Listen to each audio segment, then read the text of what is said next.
siguro, nakapos pa nga ako eh. Parang nakapagawin ka sa magsalita, sa makikilo. Ay, nung una pa ba yung sinabi ko eh, punta ako makikilo. Ako wala na na, ulit ka po. Kaya nakita na yung ID. Alam mo, wala naman kami yung makulang problema sa panawagan. Wala naman manuwag sa mga. Ang amin lang sinasabi, parang lopsided yung nangyari. Pero yung isang vice president, na ang tagal na nilang pinag-usapan yung issue niya, nung pa ka nasa Kapota, 125 million. Katapos, itong billion na korupsyon, wala pa tayong nakikita. Isang delivery nga lang doon, isang billion, $500 million. So yun lang naman yung aming sinasabi. May bukas at malinaw na pagkanakaw, may mga salita na ayaw rin na pagsalitin. Kay VP Sara, pagka kahit hindi pwede, ginagawa nila, no? Buksan nila yung salin, buksan nila yung naka-records. Pero dito naman sa 18 Marines, na nag-volunteer na magsalita, kay Cortez nag-volunteer na magsalita, ayaw nila magsalitin, ayaw lang ipatawag si PS Bersamin, si Adrian Bersamin.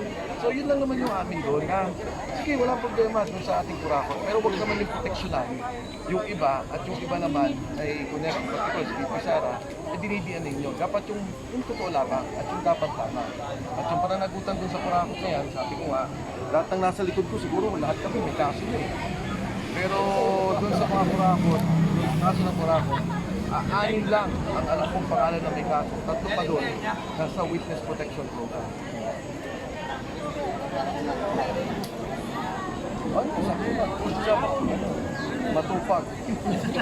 Matipag. Hindi ko pa nakita kung yung final niyang kaso eh, pero wala yun. Hindi ko maintindihan. Kahit mga yung mga nagtatanong sa akin media reporters, hindi nila maintindihan eh. Sabi ko kung pwede, pakipaliwanag sa akin ano yung building plan, ano protection. Pangalawa, ano ba yung connection sa mga corporations sa sinabi niyang interlocking. Kasi kung di natin maintindihan, hindi ko maintindihan kung ano yung sinasabi niya sa media. Pero pinakita ko na yung lugar, bukas yun, makikita naman nila, at kami ay may-ari ng establishmento. So, nabanggit ko, marami kami doon, may mga kasama nga kami na nasa cabinet nga, sila doon. At alam niya kung sino yung mga yun. Pero gusto lang niya siyempre, ako, at pagkaroon ng kaso na non-available, para hindi na kami mapagsasabi at hindi makakita na ginagawa. Sorry, clarification lang. Hindi naman. Tayo malito. Oo. Ngayon na rin kami. Senior, na ba? Ano ba naman? Tingin ko mahirap pa eh, baka magkagulog pa doon.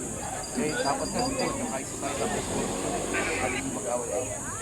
Di ba sila nabikit yung purpose kasi ang call nila doon? No political caller. Welcome ang lahat. Sabi lang nila. Sabi lang nila.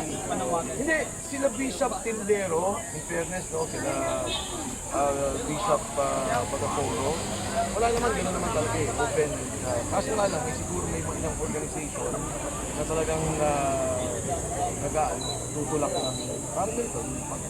Okay, pwede, ito pwede, pero kami, hindi namin pinapansin yun. Dahil kami naman nakikisabi. Just to be sure, sir. Dito. Isa kami, oo. Tsaka respect na rin kasi baka mamaya Tornado, baka may sasabihin ka. Well, if you wanna be really sure, sabihin mo kay Teddy Casino at mga kasama niya doon, imbitahan niya si Mike Defensor na magsalita sa taas. Imbitahan niya yung mga 18 Marines na tumayo sa taas dahil sila yung mga nasa forefront ng paglaban sa korupsyon dito sa Pilipinas. Ngayon po, welcome na welcome po ang ginawa ng White Ribbon Movement ngayon, ng White Ribbon Rally, na pinag-iisa niya lahat ng mga taong tumatawag sa korupsyon. At welcome yung sinabi nila na dapat ito ay walang kulay at dapat ito ay hindi partisan. Kami po ay handa dito na hindi magsalita ng Duterte. Handa rin kami hindi magsalita ng anti-Marcos. Handa rin kami magsalita na hindi anti-Dilaw, hindi anti-left, kahit ano. Basta sasabihin lang namin, itigil na ang korupsyon. As a matter of fact, nagpapatuloy nga yung ginagawa nilang impeachment laban kay VP Sara Duterte. Okay, fine, di magpatuloy kayo doon sa Senate. Basta anti-corruption, go ahead! Pero ipagpatuloy nyo rin yung mga ginagawa natin iba para totally mawala ng korupsyon sa Pilipinas! Yung impeachment laban kay BBM, ituloy na rin natin! Lahat na masangkot sa flood control project, gustuhan na rin natin!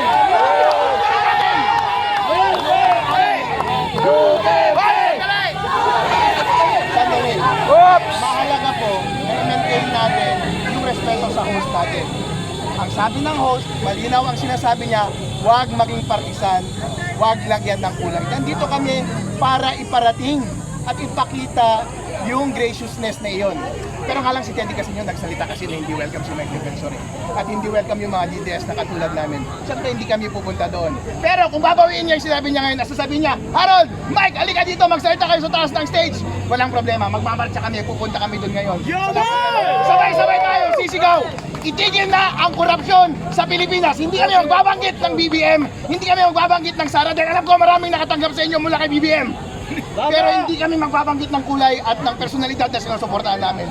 Pero ang pinakamahalaga mo sa Pilipinas ngayon, magkaisa tayo sa laban natin sa korupsyon. Kaya walang nangyayari, walang umaandar sa ating krusada para pabagsakin ng korupsyon ay lahat tayo mismo ay nagsisiraan. Isa naman ang ating objective. Kaya sa mga ganitong pagkakataon na gusto nating magkaisa, panindigan po natin. Huwag tayong ipokrito, huwag tayong plastic, maging sincero tayo. Ngayon po, nandito pa rin kami, alas 5 na. Dapat umalis na kami kanina pa, pero umaasa pa rin kami na i-welcome kami ngayon at lalapitan kami at pupunta kami doon.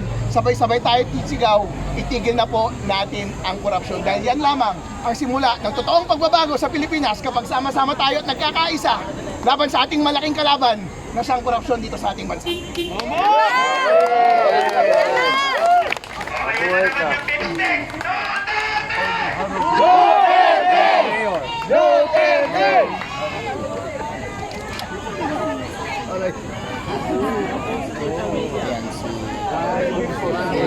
Mike Defensor. Ayaw mo sa corn beef.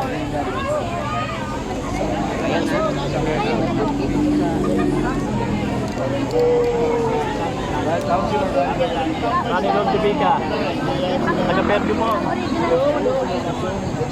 Doon kami sa ating kayo din. Pero sabi namin, Para maalis na yung tension. kasi Batangas ko kasama namin. Batangas. Po. Originally, doon kami kasama. Ano si Pao? Dito si Pao. Hindi doon, dito. Basta Batangas. Ako kasama niyo po yung bata. Oo. Pero sila lang. Okay lang. Basta kayo para tingnan. Pwede namin tawagin pabalik dito. No tension sir, siya kagaya ng mga sabi ng pakailan. May respeto na lang para. Sabihin mo sa kanila ngayon, imbitahan nila kami, sigaw nila, Mike, Harold, punta kayo dito, mamarcha kami, pupunta kami. Kami yung Okso, ha? Ano yung...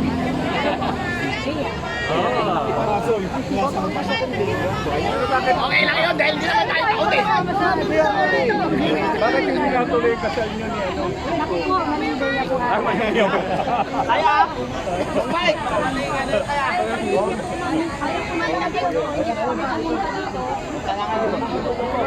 Lapit po kayo. Lapit po kayo. Sige po, lumapit na po kayo para mapansin po kayo. Lumapit na po kayo kay ano, para mapansin po kayo.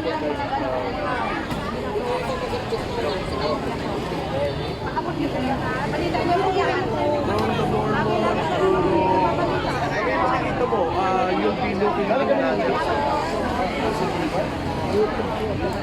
Sige, so when you turn them,